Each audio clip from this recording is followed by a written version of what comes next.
Hey guys, another day in the Cayman Islands. So ngayon, kakain tayo sa Cayman Cabana. First time ko dito. Napansin ko, masarap yung fish burger nila at saka Cayman style. Tara, tayo. Cabana. Yan, dyan tayo pupunta. Yan, may mga cruise ships ngayon. Holiday ngayon dito kaya maraming sarado.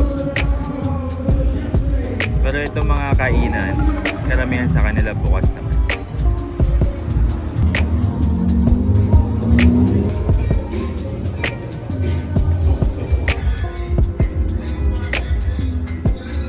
Guys, nandito na tayo sa loob. Order na tayo. Ganda ng view dito. Sobra. Waterfront dining, di ba? Ganda ng weather ngayon, hindi ganun kainit. Tapos medyo mahangin. Ito, katabi ng lobster pa. So, order na ako. Order ako ng Paradise Burger at saka Cayman style. Try natin. Gusto ko sana itry yung crispy nila. Fish sandwich. Kaya lang snapper yung catch of the day nila. Hindi ako masyado fan ng snapper. So kaya sabi ko try na lang natin yung Paradise Burger. Marami silang customers dito, yung galing sa barko. Ayan mga tourist yan sila. May isang cruise ship dun, paalis na Pero may mga ibang nakadock pa. Ayan, may isa dyan.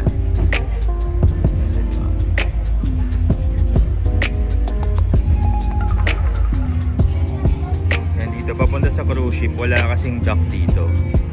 So ayan, gumagamit sila ng tender, mga small boats papunta sa cruise ship. Ayan, ginagamit nila. Yan, itong kabilang restaurant naman is yung Rakams yata. Rakams yan. Sa kabila, lobster pot. Ayan, naalis na yung tender. Ayan, i-added na sila sa cruise ship.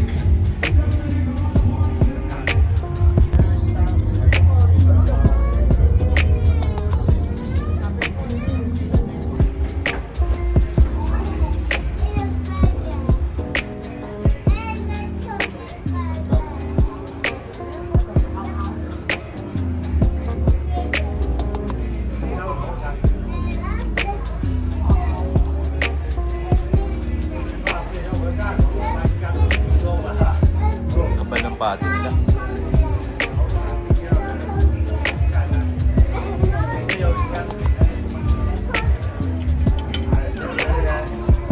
Bacon.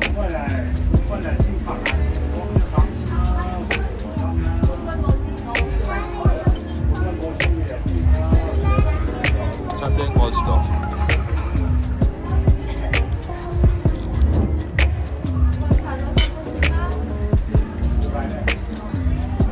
Price okay lang. Saan din?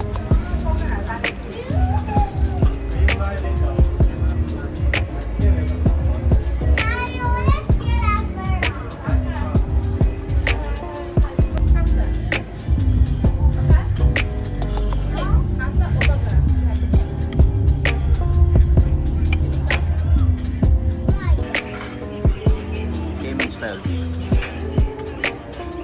Masarap yung Cayman style.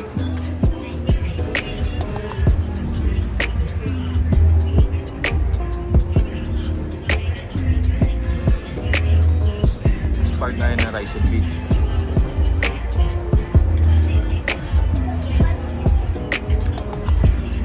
Meron din plantain. Parang saba natin to.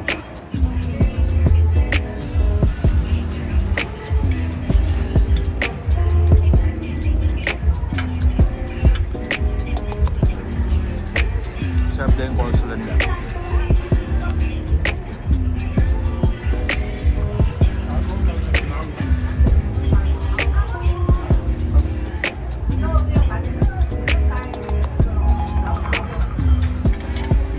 kasi dito yung view.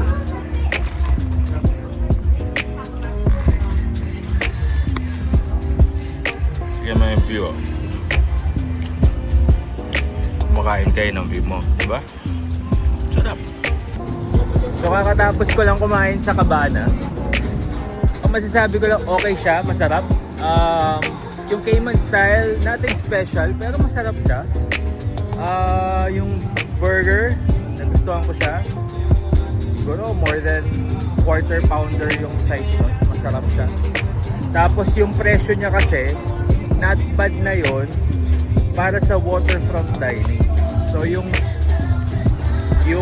location niya mismo is yung pinaka i-enjoy mo doon.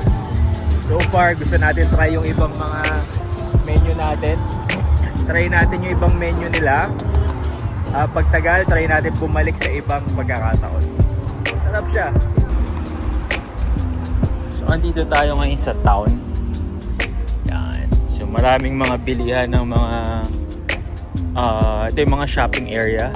Bilihan ng mga alahas, souvenirs. Ayan. Sarado na ngayon lahat kasi alas 5 na. Tapos holiday pa ngayon. Kaya talagang maraming establishments na sarado dito.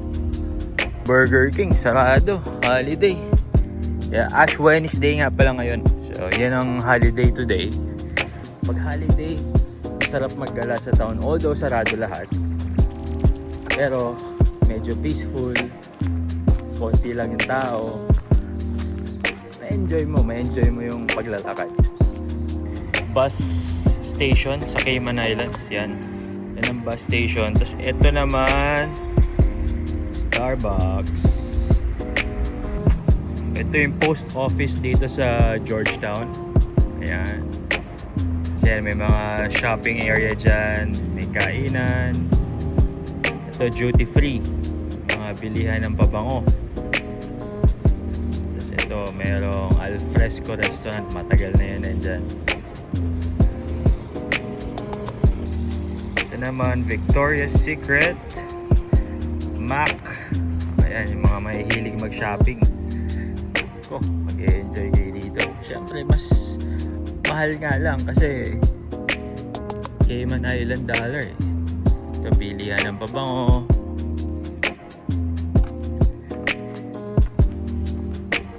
Tapos yan doon, waterfront na ulit yan, papunta doon.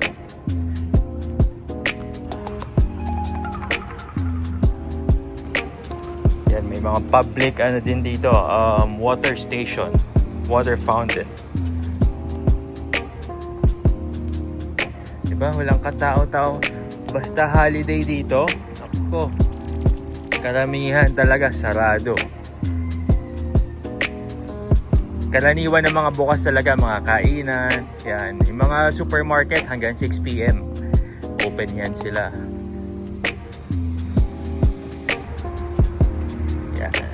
Dito ulit tayo sa waterfront.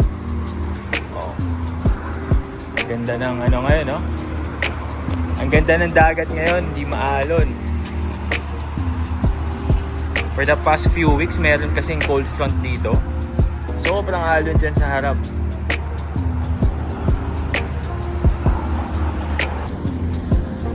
So ito ang Cayman Islands National Museum. Dito din yan sa Georgetown. Yan, Cayman Islands Museum. Tapos yung port dito, ayan yung port mismo. Dito lang din yan sa waterfront. Ayan, so dito naman, mga souvenir shop. Souvenir shop pa din. Dito yung submarine. Ayan, kung gusto mong explore yung dagat dito, ayan yung submarine.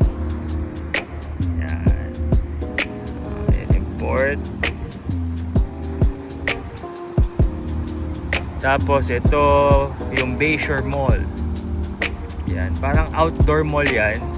Mga shopping area din, may coffee shop, may kainan. Yan. So basically yan lang. Late lang ng Georgetown, late lang ng town.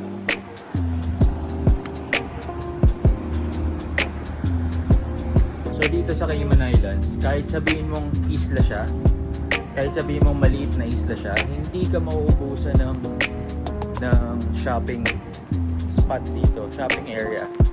So, napakadaming options. Basta may pera ka, kainan, pasyalan.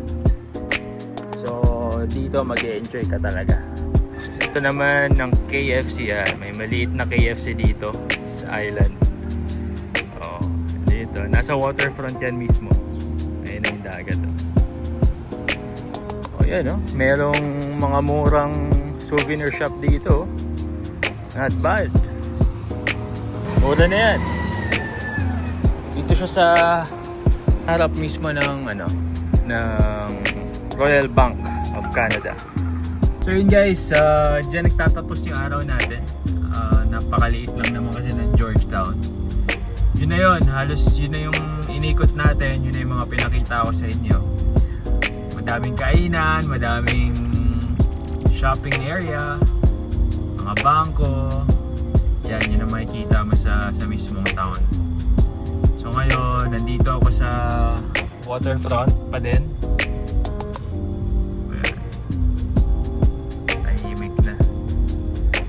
Umalis na yung mga cruise ship.